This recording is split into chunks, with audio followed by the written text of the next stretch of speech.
I left, not quietly, not politely. I walked out with my suitcase in one hand and 23 years of silent resentment in the other. My name is Claire Bennett, and for 2 decades I tried to hold this family together.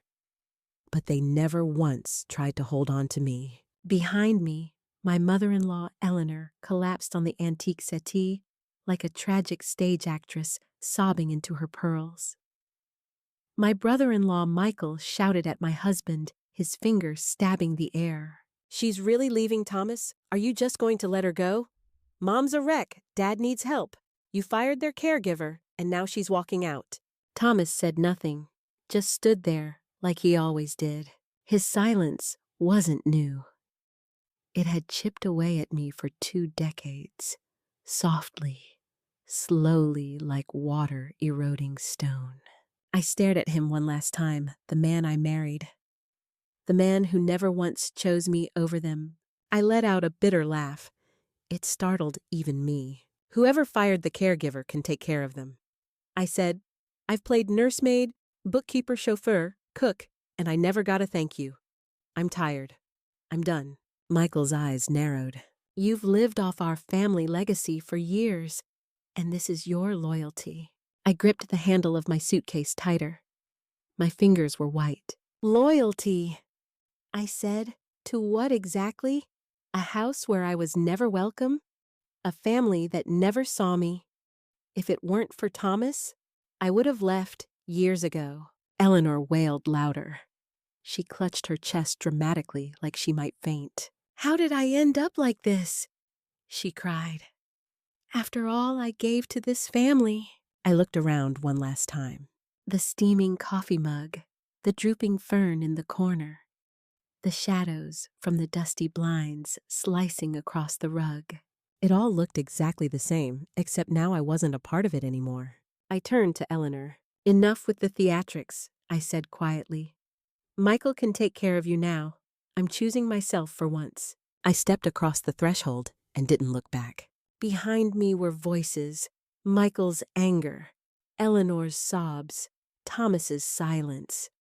That damn silence that had eaten at me for years. But ahead of me was air-cool, open, unfamiliar air. And I kept walking. My name is Claire Bennett. I'm 64 years old. I spent 22 years as a financial analyst at the state controller's office, managing public budgets down to the last decimal. My husband, Thomas, 3 years older than me, was a high school principal before retiring 2 years ago. Between our pensions, we should have been living a peaceful, modest retirement. But peace was never part of the plan, not with his family in the picture. When I married Thomas, I thought I was choosing stability. He was steady, supportive, dependable. He told me I could be anything I wanted, but he never warned me about the one thing I couldn't escape his mother. Thomas is the eldest of 2 sons. His younger brother Michael is 8 years his junior and Eleanor's favorite. She used to call him her miracle baby, born after a series of losses. To her, Michael wasn't just a son, he was redemption. From the very beginning, Eleanor never accepted me. Not because I did anything wrong, just because I wasn't her choice. A year after the wedding, I gave birth to our daughter Olivia. At the hospital, Eleanor looked at her, then at me and said, "Next time, try for a boy." I waited for Thomas to say something. Anything. He just gave me a sheepish smile and said nothing. Eleanor refused to help with childcare, said she was too old, too frail. But when Michael married Rebecca and they had a baby boy, Eleanor packed her bags and moved in with them. She stayed for years playing Grandma of the Year, baking cookies, showing up at school, events, posting photos. Meanwhile, I worked full-time, came home, fed Olivia, helped her with homework, handled every scraped knee and every fever alone. And Thomas, he was a dutiful son, but a paper-thin husband. Whenever I confronted his mother or even brought up the unfairness, he'd say, "She's my mother, Claire. Don't stoop to her level." I heard that phrase more times than I can count. Eventually, it hollowed me out until I stopped trying. stopped arguing, stopped pushing back, stopped being visible. I became a shadow in my own house present, but no longer seen. And that was the beginning of the silence. Not the kind that calms a room, the kind that swallows it whole. The years dragged on. Eleanor's arthritis got worse. William Thomas's father was diagnosed with COPD. He couldn't cross a room without gasping for breath. And then came Michael. He called one afternoon with that fake concern he always used like a mask. Claire, Mom and Dad can't live alone anymore. Rebecca and I both work full-time at the hospital. But you and Thomas, you're retired. Maybe it's time you stepped up family duty, right? I clenched the phone so tightly, I nearly cracked the plastic. Thomas just frowned and said, maybe we should hire a caregiver or look into assisted living. Michael didn't argue. Of course not, because he had no intention of helping, not with his time, not with his money. So we hired a full-time live-in caregiver, and who paid for it? We did. Even with help, it still fell on me. I managed medications, scheduled appointments, cooked meals that fit their restrictions, washed their sheets, checked the oxygen tank, sat through emergency room nights. I didn't complain. Not once. Not until the moment I broke. It happened last month. Both Eleanor and William got pneumonia. 2 weeks in the hospital. The bills were brutal, and Michael had the audacity to suggest we should pay more because, as he said, you two have decent pensions and no mortgage. It's only fair. Then, without warning, he fired the caregiver. Said she wasn't doing a good job. That family could provide better care. No discussion, no backup plan, just gone. And that's when I saw it for what it really was. It wasn't about care. It was about convenience. About pushing the burden onto someone who wouldn't fight back. But this time, I didn't stay quiet. I looked around that house, at the sink full of unwashed dishes, at the pile of medical supplies I never asked for, at the man I married standing in silence while his family dumped everything on me. And I realized something. I was never their daughter-in-law, never their equal, never even a person in that house. I was an Appliance A caretaker, a live-in ghost with a pulse. And something inside me snapped. Not with a scream, not with a breakdown, just silence, followed by motion, followed by me packing a suitcase. Because if no one noticed me when I gave them everything, they wouldn't notice I was gone. Until it was too late. I stood on the sidewalk outside my suitcase at my feet. The evening breeze was cool against my face. A street lamp flickered, then cast its weak glow just enough to light the dust on my shoes. The kind of dust you pick up when you walk away from an old life. But for the first time in years, I felt light. I was exhausted down to the bone. Since the day I married Thomas, I'd been running like a cog in someone else's machine. Always fixing, always holding, always quiet. And for what? Not a single thank you, not a moment of peace, not one word of recognition. If no one appreciated my sacrifices, why keep sacrificing? I pulled out my phone and called Olivia. There was silence on the line before she spoke. Mom, are you really doing this? I smiled. It surprised me. Yes, for once in my life, I know exactly what I want. After leaving, I checked into a modest hotel, stayed there for 2 nights. Turned my phone to silent. No one called. On the 3rd morning, Olivia finally did. Mom, where are you? At a hotel? Don't worry about me. You should go to Sarah's. I just spoke with her. She said, you can stay as long as you need. I paused. Sarah's face appeared in my mind, my oldest friend. Always smiling, always kind. Truth was, I didn't know where else to go. When I arrived, the door opened before I could knock twice. She stood there in lounge clothes, hair in a casual bun, glasses slipping down her nose. She didn't say a word. She just pulled me into a hug. You got here just in time? She whispered. Chamomile tea's brewing. Come warm up. I didn't hesitate. I stepped inside. The door clicked shut behind me. Soft, but final. I set my suitcase by the couch, took off my coat. Sarah hung it up and handed me a steaming mug like it was nothing at all. Olivia told me you might need a place, Claire. You finally did what you should have done years ago. I smiled but said nothing, just stared at the tea swirling in the cup. After you left, she continued, Michael gave the neighbors a show. Said you abandoned his parents? Eleanor was crying. Michael was performing. Everyone saw it. I looked up slowly, my hands clenched around the mug. I cared for them for 20 years. I never once complained.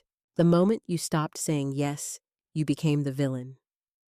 Sarah said, You still haven't opened your own bank account, have you? You need to.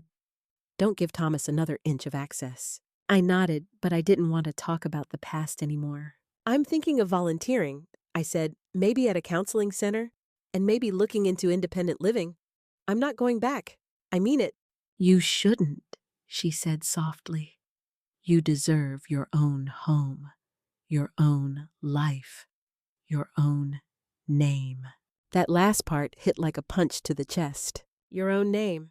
My eyes stung suddenly, unexpectedly. The next morning, Sarah walked into the guest room with a breakfast tray.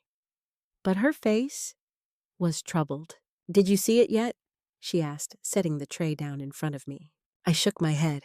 She handed me her tablet. The neighborhood community page was already open. And the headline, it punched the breath right out of me. Heartless wife abandons elderly, in-laws, neighbors, outraged by callousness. My stomach turned as I scrolled. The post was anonymous, but the voice behind it was clear as day. It was venomous. Photos of Eleanor on the couch, looking fragile and pale. William's walker leaning in the background. Michael standing behind them, face twisted in a mask of grief. A saint, caught mid-tragedy. She walked out with her suitcase, the post read, without a shred of remorse, left two frail seniors to fend for themselves. It even quoted anonymous neighbors claiming they were shocked at my behavior. And the photo. It was taken from across the street, directly facing our front door. Sarah, they've already turned the neighbors against me. She nodded. Caroline called me this morning. She said Michael was in your front yard last night, crying, yelling. Said you took the retirement money and ran. I stared at the screen. They weren't just lying. They were rewriting the story. They're not afraid of spreading lies, Sarah said, sitting beside me. They're afraid of one thing, you telling the truth. I was quiet for a moment. Then I turned to her. I still have videos on my phone. Will you help me edit them? That afternoon, we transferred over 3 hours of footage to Sarah's laptop. Clips of me preparing soft food at midnight, massaging Eleanor's swollen ankles, changing William's oxygen tank, dozing off in emergency room chairs, cooking, cleaning, lifting, waiting. I selected 6 clips. We edited them into a 2-minute video.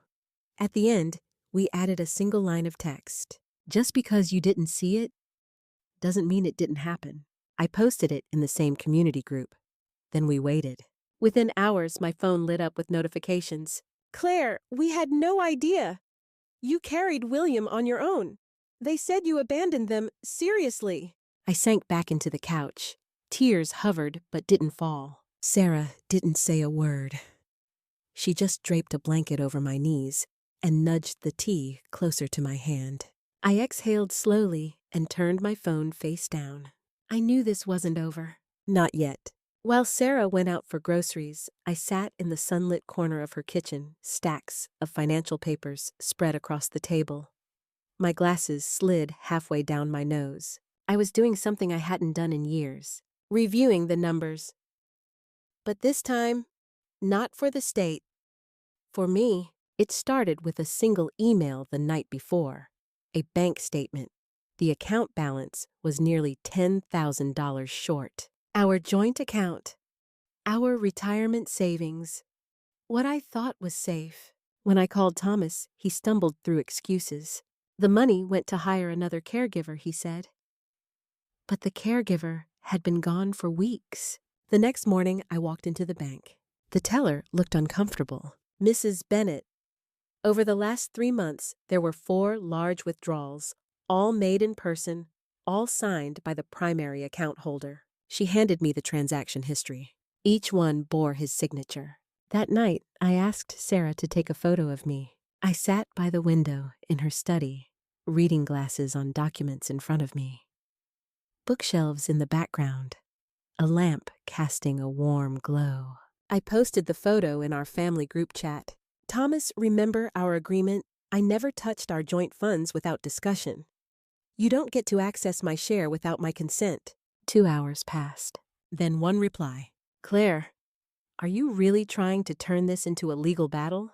I didn't answer. The next morning, Thomas called. He didn't say sorry. He said, if you sue me, we'll both lose. I stepped out onto Sarah's porch. The breeze tugged at my cardigan. My voice was calm. Then explained to a judge how you used your wife's retirement savings and called it family need. He was quiet for a long time. Then came the question he should have never asked. Claire, when are you coming home? I didn't even flinch. Thomas, I already left. You're just the one who hasn't caught up.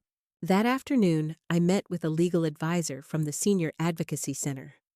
I brought everything, bank statements, pension records, documented dates, and signatures. Sarah waited outside. Before I left, the lawyer asked, how would you like to proceed with division? I'm not being greedy. I told her I just want what's mine protected. Place the house in trust. I'll negotiate, but only under legal protection. She nodded, typed, marital property, boundary negotiation. The following days were strange, like flipping between 2 lives. By day, the warmth of Sarah's kitchen, sunlight on her garden, her voice humming songs I used to know, her cat curled in the windowsill, laughter over nothing and everything. By night, the cold messages. Dad's blood pressure is spiking. Michael texted attached was a photo of a monitor. I didn't reply. Thomas called again. This is hard for everyone, he said. I'm not responsible for your decisions, I answered. You dismissed the caregiver. You made that mess. Silence. The next morning, I filed for a freeze on our joint marital assets. Sarah went with me. After reviewing my documents, the attorney looked up. You're sure about this? I smiled faintly. This isn't about revenge. It's about taking back what's mine. Thomas moved out of the house shortly after. Not by choice. By court order. He rented a small apartment on the other side of town. The fridge didn't seal properly. The stove sputtered every time it lit. Michael didn't help him move. Rebecca didn't reply to his messages. Only Olivia still spoke to him, and even then, only about logistics. He cooked his own meals now, did his own laundry, managed his own medications, dealt with his legal team alone. No one told him what compound interest meant on a frozen credit line. No one answered the door for the court notices piling up on his welcome mat. Meanwhile, Eleanor was fading. After her second hospitalization, she refused a feeding tube, signed a comfort care directive. Don't take me back to the hospital, she told the nurse. I don't want to die under those lights. Michael panicked. He called me. She's asking for you, he said. I hesitated. Does she know who I am? Long pause. She says your name every day. So I went. She recognized me instantly. Her hand, cold and trembling, reached for mine. Her voice was a whisper. I was too hard on you. I didn't say I forgave her. I didn't say I hated her either. I just said, it's over now. She closed her eyes, exhaled long and soft, like she'd been holding it in for years. 3 days later, she passed. Michael never called again. My name wasn't in the obituary, neither was Olivia's. It read, loved deeply by her devoted son and daughter-in-law, Thomas sent a handwritten letter. 1 page, 2 sentences. I know I ruined everything. I don't expect you to return, but I hope you found peace. That night, I sat in Sarah's backyard. A neighborhood cat leapt over the fence like it had somewhere important to be. I tore the letter into small pieces, dropped them into the fire pit one by one.